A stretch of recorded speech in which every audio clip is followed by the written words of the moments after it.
Hi, everyone. I'm Dr. Seth, clinical psychologist, Dr. Seth Meyers, and I just wanted to share a video today about struggling with parenting. And I just first want to tell you kind of how this came to be. Today, I got a phone call earlier from a friend of mine who is really struggling with a child that they have and really feeling like they are at wit's end. They feel like they just can't do it anymore. It's difficult to go on. They're fighting with an ex, and there's constant conflict. The child is often getting put in the middle. My friend was talking about how the ex is making unrealistic demands and making everything so much more difficult. And for this particular friend, there is still a ways to go. The child is just a young teenager, and there's a lot of time ahead. And so they have to still keep navigating these challenges. The child has emotional issues, and they're dealing with those, as well as just the frustrations with the ex and trying to co-parent when it just feels impossible. And what I thought about is how this is a problem that so many people deal with. It is not just my friend. And so I wanted to just share briefly a few notes that hopefully could be helpful to anyone who is struggling in their parenting experience. You know, parenting is like anything. There are times when things are good and positive, and then there are times when things just feel downright difficult or even impossible. At the very worst moments, I think, for a lot of parents who are struggling, they feel like they can't do it anymore, almost like their gas tank has just run out of gas. One of the things that I have noticed in my clinical work is that parents who struggle more with their parenting experience, they are often people that don't have as much family support in the area. A lot of times somebody who has, maybe a mother or a father who can help out with the kids, who can help with babysitting, or even give the parent just a night off once in a while to have a little break, especially when kids are younger and there's so much intensity in the house and the parent really needs a break. Well, I have found that people that don't have as much family support in the area often feel more stressed, and they often feel more alone. In fact, this is the root feeling that I think causes problems to get even worse. So you take a person, a parent who feels overwhelmed, and you make them feel alone or isolated without enough supports, and then they start feeling like they are the only one. They start fearing that things are permanent. These circumstances are permanent. So what happens when someone feels overwhelmed is fear kicks in. If you look at a lot of the thoughts that fly through the head of that parent when they're overwhelmed, deep down, a lot of times they all boil down to fear. Things will never change. Why was I cursed? Am I cursed? Will it be like this forever? Will things ever get better? I'm afraid things won't ever get better. I'm afraid that I am trapped. I feel stuck. And there is that sense of feeling stuck, of helplessness that really makes things so much worse. One of the things that I just want to share to any parents who are really struggling is that you are not alone. You may feel alone. You may feel like your problems are worse than those of your friends with kids or those of your other family members who have kids. You may feel like your circumstances are that unique, that they are harder than anyone else, and that because of the unique circumstances, other people really can't understand exactly what you are going through. And that may be true. It may be true to some extent that another person can't understand exactly the feelings that you have because they're not walking in your shoes. They're not you. They're not parenting your children in the same way that you are. But here's what's important when you feel at wit's end as a parent: to remember that you are not alone.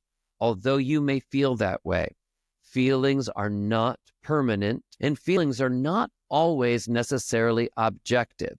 Sometimes the intensity of the feelings that you have may convince you that they are truer or more permanent than they really are. Feelings are like waves, and they will flow, even the good ones. Even when you are at a point in your life when things are going really well, unfortunately, life is ever changing, And even the good times don't last forever. Remember that even the bad times won't last forever too. That there will come a time in your parenting experience when that child will grow up, when that child will become more independent, and that one day they will go on to have a life that is more their own. Part of what makes a struggling parent's life so difficult is that the parent feels responsible for everything. And that is really true. Legally, a parent is, of course, in the United States, for example, responsible for that child until they are 18. And a lot of parents who have children who are older than 18 will tell you the responsibility just continues. It just continues. And that's true. But the difference is a parent who's struggling needs to remember that you won't feel responsible in the same way when that child is older that you do when they're still school age, when they're still in your house, still going to school, when they're still really of the age of a child. There is a responsibility that you are dealing with as a parent with a school-age child that you won't be as responsible for when that individual becomes an adult. So yes, is it difficult right now? Of course, it's difficult. One question that can be helpful is to ask yourself if it was supposed to be easy. If parenting a young child or even a teenager was supposed to be easy.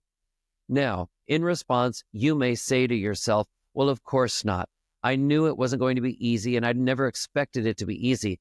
But does it have to be as awful or as difficult or as impossible as it feels right now?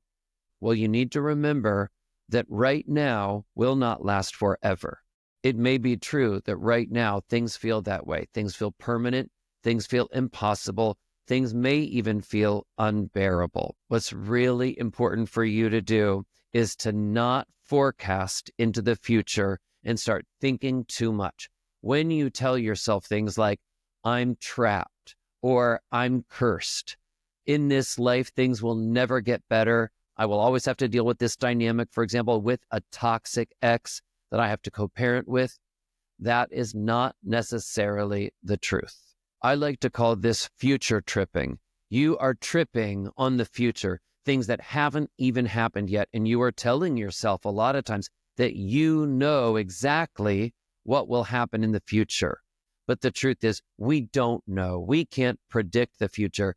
And when we live too much in the future, especially when we're overwhelmed or stressed or unhappy now, thinking about the future will only make things worse, will only make you feel more trapped. What is the best solution to try to deal when you feel overwhelmed? It is to focus on just getting through today as peacefully and functionally as possible. So think simple things like, are there dishes in the sink that need to be done? Is there an email that I need to be sending right now for work? Is there dinner that I could start preparing now so that it's made later? Is there any laundry to do? Is there a closet that it would be good for me to organize? Because after I do it, I will at least have some sense of more order in my life right now when everything feels chaotic. So this is sort of a mindset of thinking about first things first. I'm not focused on the future. I'm focused on now. I'm focused on things that I do have an effect on, things that I can control today, and also productive things. The things that I just mentioned are things in the here and now that you can do that are productive and will only help the overall functioning of the household today when you feel overwhelmed as a parent. Here's the thing. Sometimes it's really easy when you feel overwhelmed to think your brains out, to think about how overwhelmed you feel, to think about how things will never change. Now, sometimes thinking is our friend, but sometimes thinking too much is not our friend. And that's when it's important to realize when I'm really overwhelmed and I'm really stressed and I feel I'm at wit's end in this parenting journey, I need to stop thinking and start engaging in healthy action, productive behaviors in the here and now, either this morning or this afternoon or this evening, distract myself with something productive so that I don't overthink, because sometimes overthinking can lead to overfeeling. And when you overfeel negative feelings, it just makes you feel worse. But I share these comments with you to comfort you, to hopefully inspire you to just get through the here and now. Just make it through today and do what you can do today to make you feel there's a little bit more order. And then tomorrow, you can think about tomorrow. You can deal with tomorrow when tomorrow comes, but today, it's all the little healthy behaviors that can help you get back on track, get back on the beam so that you can focus. And then finally, I would just like to leave you with this reminder. There is something in your life to be grateful for. There is. When we feel in our lives really overwhelmed and at wit's end, we stop seeing it. We close the curtain to the positives that are in our lives. But if you can take a moment, take a step back, and look overall at your day, there is usually something positive that you can find to remember there are some good things. There are some good things to be grateful for. And if it helps you to jot down a list of things that you feel gratitude for, and that makes you feel better, then try that too. So I hope this video has been helpful. And just a quick note, I also have a podcast, Insight with Dr. Seth. And in that podcast, we talk about a whole range of self-improvement topics, where the goal is for us to gain insight into ourselves and others. If you have found this video helpful, please like this video or subscribe to my channel. And I hope that all the videos that I have provided for you in this library can be helpful. I wish you all the best.